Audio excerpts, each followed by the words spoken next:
Vanyo versus Buffalo Police Benevolent Association. Counsel? Good afternoon. May it please the court, Philip Oswald for the plaintiff appellant and Vanyo.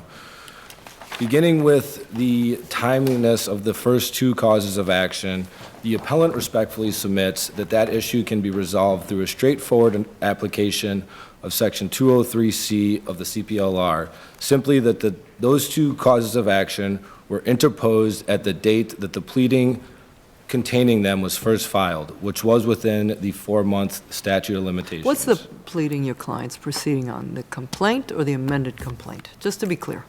Judge, we're proceeding on the amended complaint, Your Honor. Okay, so that, you agree, is not, in terms of the filing, filed within the statute of limitations. But as I understood your briefing, you have abandoned your argument about the relation back theory, relating back to the timing of the filing of the original complaint, or have I misunderstood?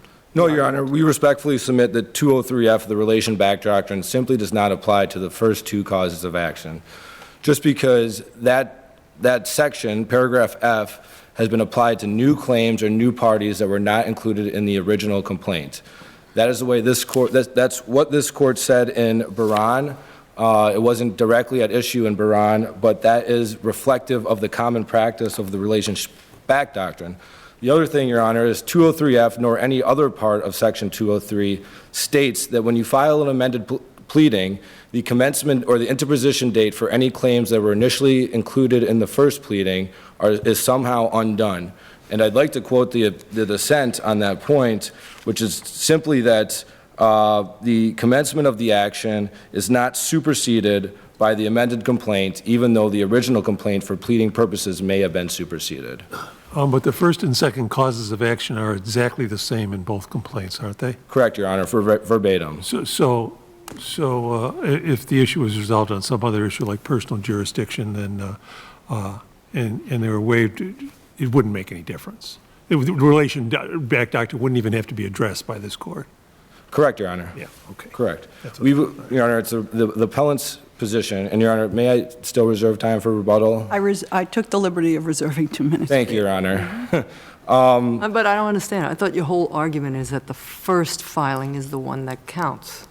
For the How do I get to that first filing, if not through the relation back doctrine? Your Honor, because 203C states that claims included in the initial filing are deemed interposed as the date of on the date that they are filed, initially filed. So in other words, because when they amended and went towards a commencement by filing, you sort of separated service and filing for the purpose of tolling the statute of limitations. Correct, Your Honor. That was directly addressed by this court in Spodek, where it referred to the commencement date for the claims initially pled in the first pleading as the crucial date for tolling purposes of the statute of limitations. So does this boil down then to whether they waived any defense based on lack of service of that first complaint? Is that what we have to grapple with here? Correct, Your Honor. Your Honor, the appellant submits that the commencement has been conflated with the service. I believe that the service is a separate issue, which is highlighted by the switch to the commencement by filing system, Your Honor. And it's our position with respect to service that any objection to service in particular or personal jurisdiction in general was effectively waived when the respondents made motions under CPLR 3211A5 and A7. Does it matter whether they knew or didn't know that that first complaint ever existed? Your Honor, the appellant would respectfully submit that it does not matter, Your Honor. And even if it did matter, the switch to the e-filing system, Your Honor, made that complaint readily available to the respondents. In fact, when they went to file their motions, they would have had to access the e-filing system, and that complaint is merely literally a click away.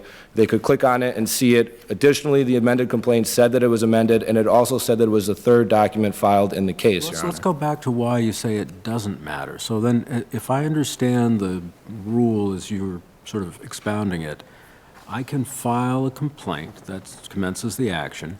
I can choose not to serve it for a couple of years, and then can serve it and sort of have given myself maybe an extension on the statute of limitations if that's what I choose to do.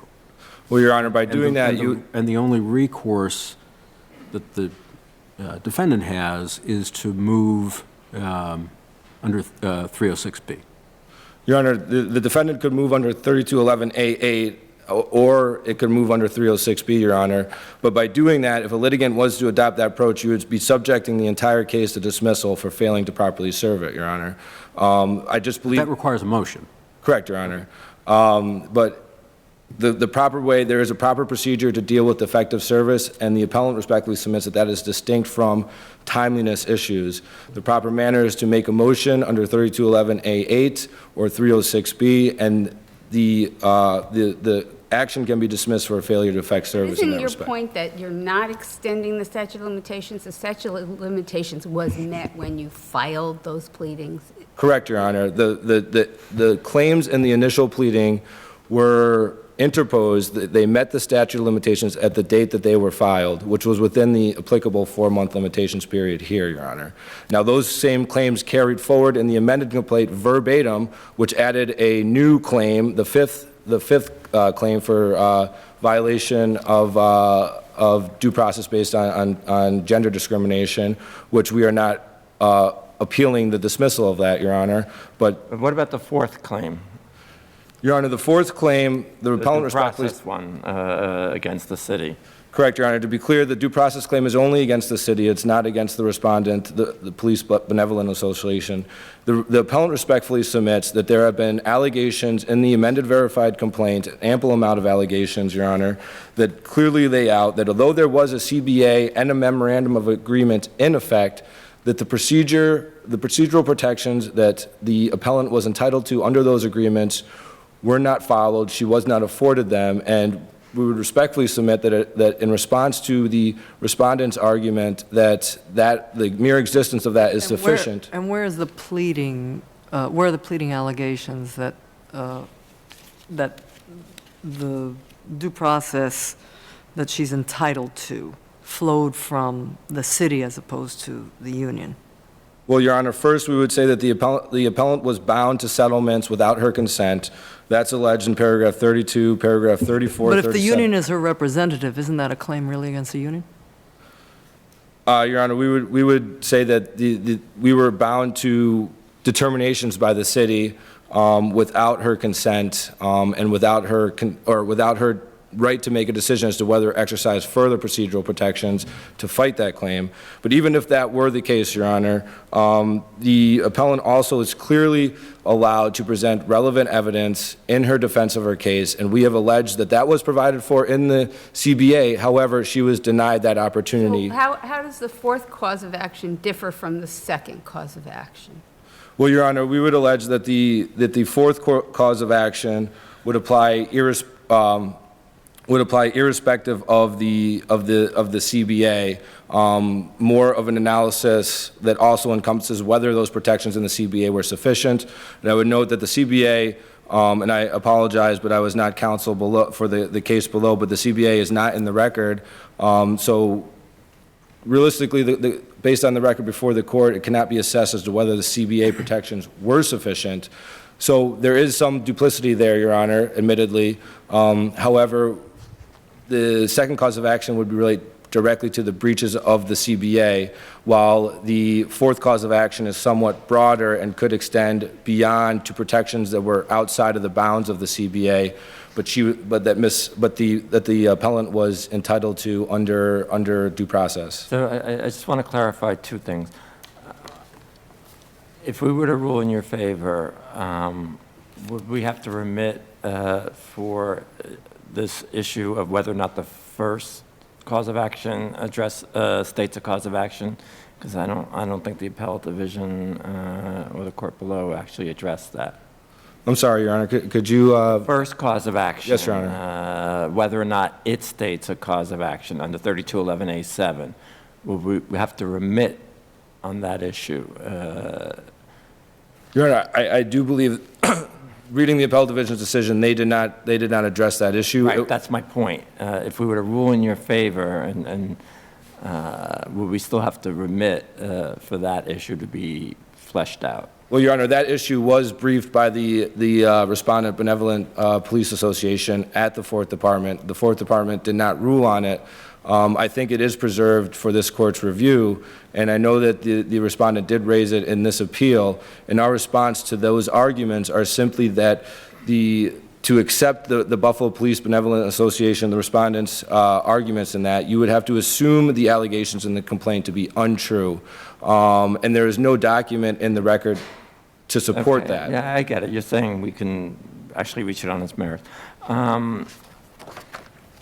So what is the simplest path without, and there are a lot of issues raised in this case involving, it's almost like a CPLR exam, a final exam.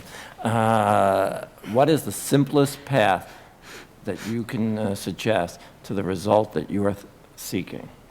Well, Your Honor, first, the appellant respectfully would submit that the first two causes of action are timely. In this court, the appellant is not asking this court to do anything groundbreaking or novel in that respect. We are merely asking for a fair and honest reading of CPLR 203C, which is simply that those two causes of action were timely interposed when the action was commenced. So, Counsel, could we, on that point, could we just go back, I think, to what Judge Wilson was saying, which is notice, not notice. So not a strategic call, but let's say you file your complaint and you don't serve, as in this case, right? I don't think that was a strategic call. I'm guessing it's just slips. You realize that. You now serve an amended complaint, but you don't write it in handwriting that it's amended. You just serve it. You have service. It's years later. Defendant gets that complaint. They look at it. I've been served. You know, it's not a personal jurisdiction issue. So I respond. You're out of time. You then say, no, I have this other complaint back here. So it's actually timely, and now you've waived your personal jurisdiction argument. Why is that something we would encourage? Your Honor, the appellant is not asking the court to encourage that. The appellant would respectfully submit that under those circumstances, Your Honor, it could conceivably be warranted for an exception to what we are advocating. I thought you said notice didn't matter. I do maintain that notice with respect to service is a distinct issue from interposition and the timeliness of claims under the statute of limitations. But how do I know the complaint is there? I mean, you say it's in the filing system, but let's say it didn't say, I know it said amended complaint here, but let's say it didn't. So when I go to file my 3211 motion in the system, I see it in there, I have to pull it back. What if, you know, this is the last day I have to file? Well, Your Honor, I say, oh, there's a complaint in there. Your Honor, what I would suggest, which is in my experience common practice, Your Honor, is that a personal jurisdiction defective service defense would be pled in the answer, and in initial discovery you would demand an affidavit of service, which is course and custom from my experience, Your Honor, and that would disclose any defect in service of the initial papers, Your Honor. And additionally, Your Honor, it would be a matter of a simple call to the clerk's office. Now that the courts are changing to meet the technology realities of today, it's fairly simple to access what has been filed in a case, Your Honor. Thank you, counsel. Thank you, Your Honors. Counsel? May it please the court, my name is Catherine Creighton. I'm the attorney for the Buffalo PBA, and I was, during all relevant times. Ann Vanyo is a police officer. As you know, she was a police officer. The PBA is the exclusive collective bargaining representative of all the police officers, detectives, lieutenants, and captains in the Buffalo Police Department. So let me ask you this. In their reply brief, the plaintiff withdraws their argument seeking the benefit of the relation back doctrine. What's your view about whether we have to consider relation back? It seems to me that you have to consider relation back because if so what happened here is, if I can go back just a little bit, what happened here is a summons and complaint was filed but never served. We were unaware of it. And then when the amended complaint was served on the PBA, I did not see that it said amended complaint, so I moved, as you suggested, Your Honor, that I moved to... Well, how could you not see that it said that? It says amended with a misspelling of double M. on the top. I just did not document see 3. that. And this was very soon after the electronic filing went into effect. So we moved, as you said, under 3211. I didn't do a general answer with all of the affirmative defenses. I just did a 3211 11 motion to dismiss as untimely and that it failed to state a claim. Then then it was brought to our attention, my attention and the city's attention, that there had been a complaint filed. We brought up the issue of 306B, and then the plaintiff Did you actually ever move to dismiss pursuant to 306B? I did not, because what happened was we brought it up during, I brought it up in my papers, and then the plaintiff brought the 306B motion. And the judge ruled on that motion saying that, and I don't think there's any dispute before Your Honors, that there's no dispute that the court did not, it said the lower court didn't abuse its discretion in denying plaintiff's motion under 306B for an extension of time to serve the original summons and complaint. That's all the procedural history that we're familiar with. I guess the question is, what's the consequence of not having moved to dismiss under 306B? I do not believe, I mean, that is what the dissent said, but there was a 306B motion, and before the court were all the issues that were You interpret the present. statute to not require freestanding written motion? Is that what you mean? There was, well, there Or was. You put in your reply, correct?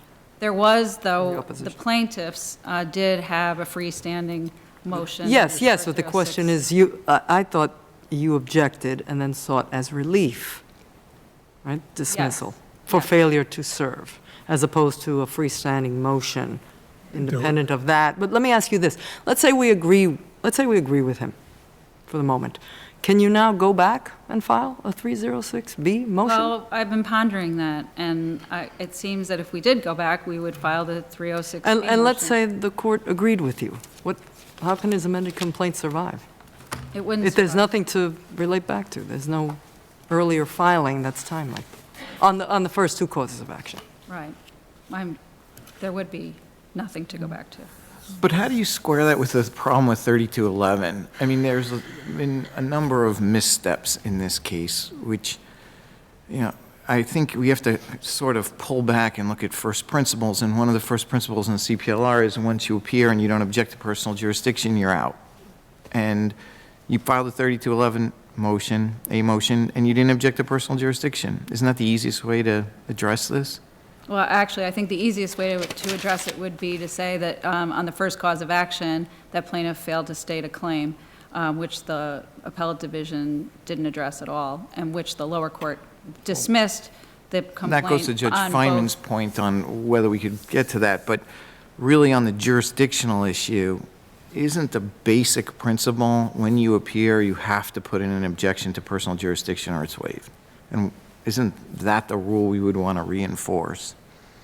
But then we get back to what you said earlier, Your Honor, where if we just thought that there was a complaint, that this was the complaint, and I know it seems crazy to say there wasn't, but it was written in light pencil, and we did not see that. But I think I mean, look, I think that gets into a different area of how much you're going to want to have hearings on notice. But in this case, I think it's fairly straightforward. You had something that said amended, and you had docket 3, and it's in the docket. That's not as hard a case as if it just said complaint to me. I don't know what the answer is either way, so we're trying to figure out. But that's a harder fact pattern than you're responding to an amended complaint. You make your first appearance, so to speak, and you don't object to personal jurisdiction.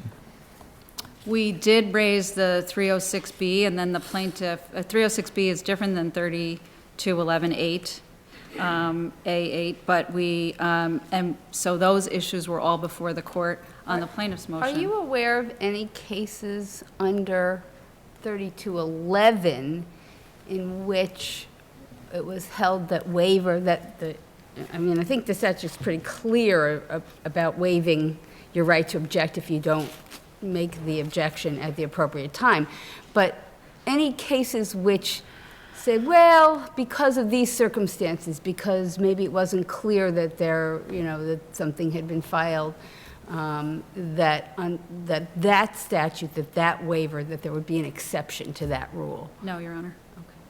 So are you asking us to make such a rule?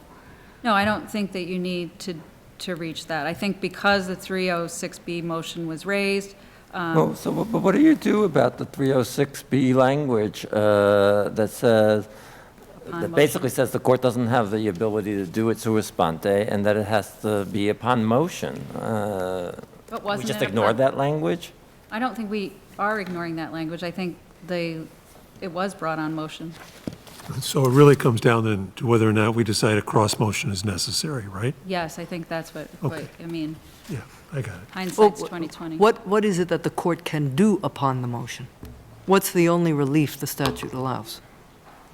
The relief is that it can be dismissed without prejudice. Right. Thank you, Counsel. I'm sorry. Go ahead.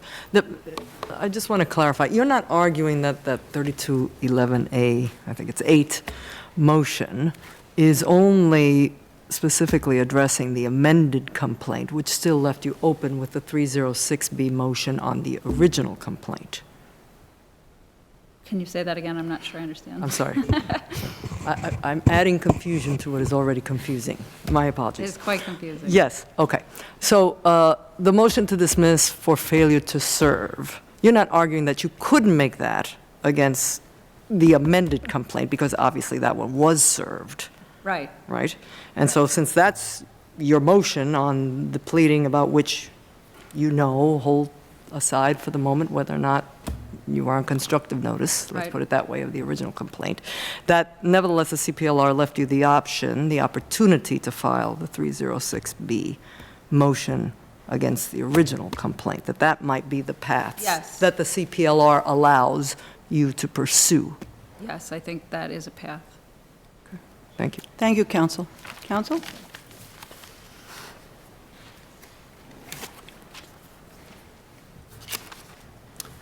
Good afternoon, Your Honors. May it please the Court, David Lee, Assistant Corporation Counsel for the City of Buffalo.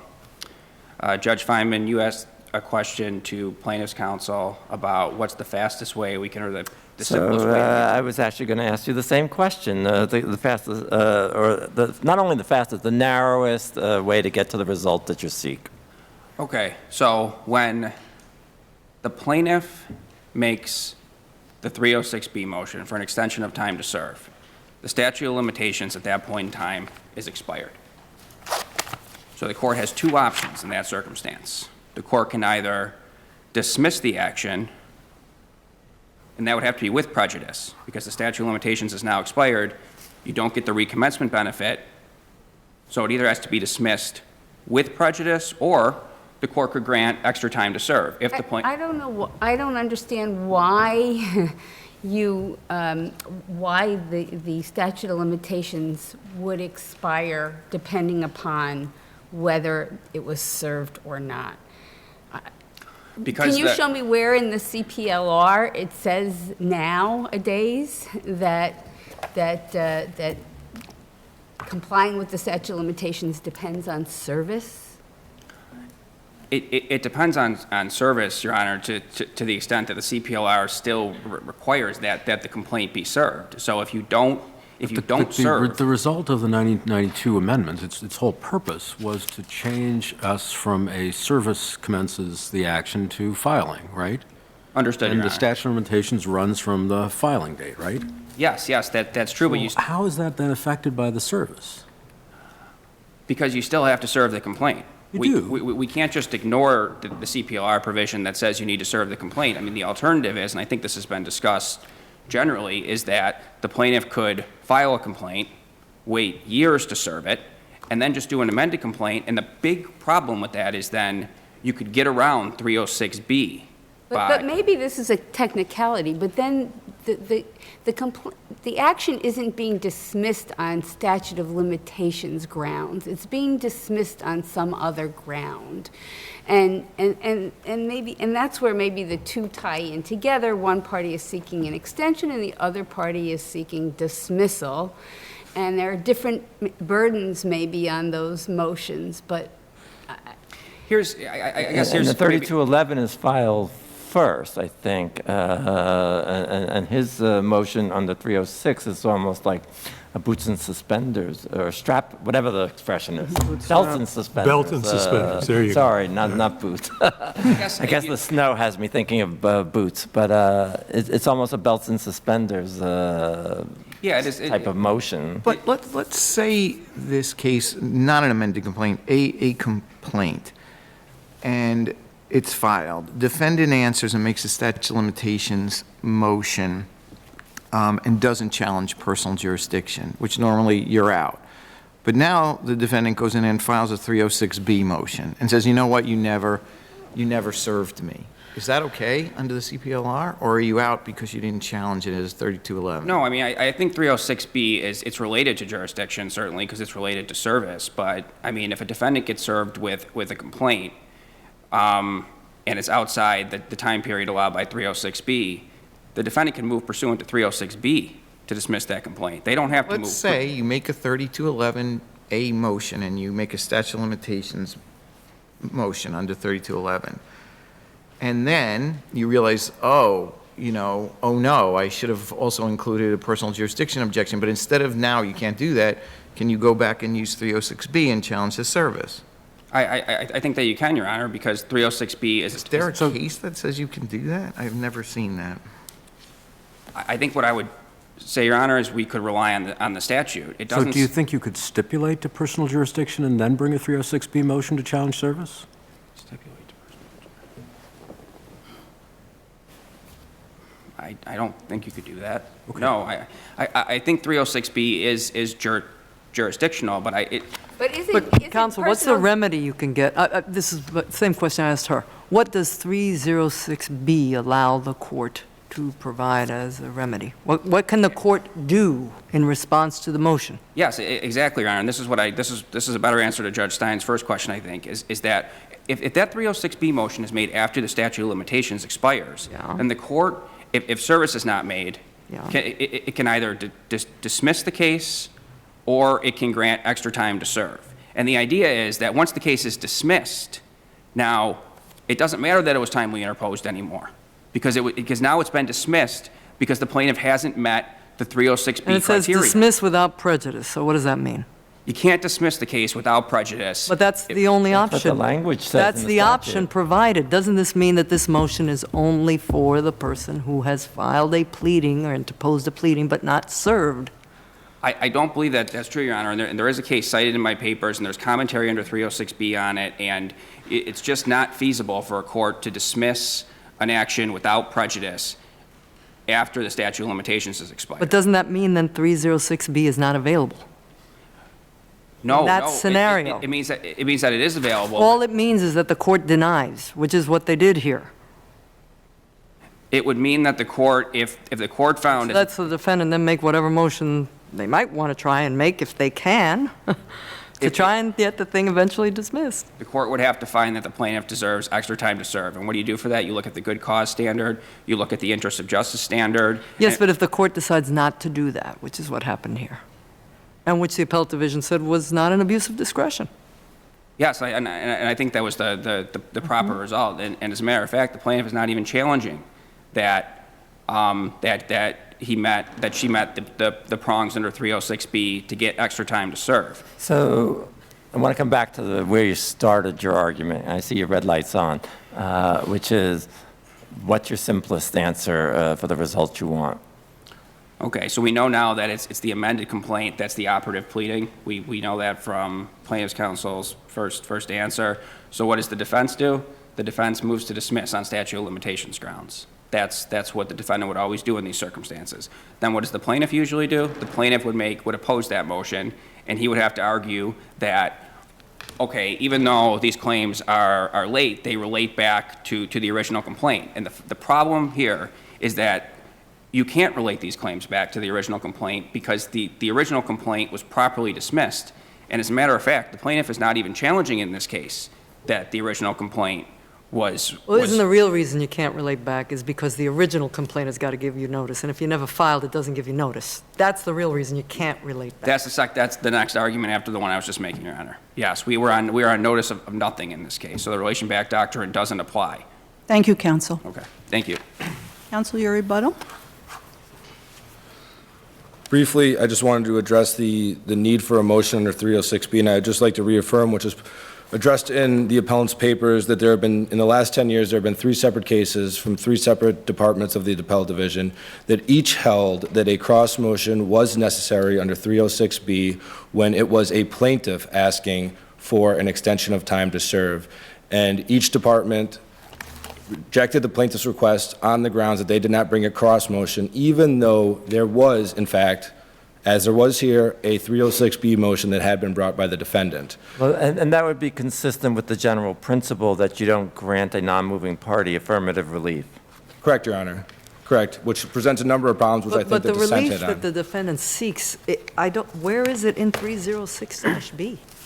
It's not there, Your Honor. So how could they proceed on 306-B? They would That's have- what I'm asking. Your Honor, they would have to ask for the relief that is there, or they do not proceed on it, or they make a motion under 3211A8, Your Honor. So your position is the only option they had was when they received the amended, they're served with the amended complaint, is to then file a motion arguing that they weren't served the original complaint, and so the original complaint should be dismissed. They could make a number of arguments in that motion, but I think that has to be one of them, Your Honor. That's all I have. Thank you. Thank you.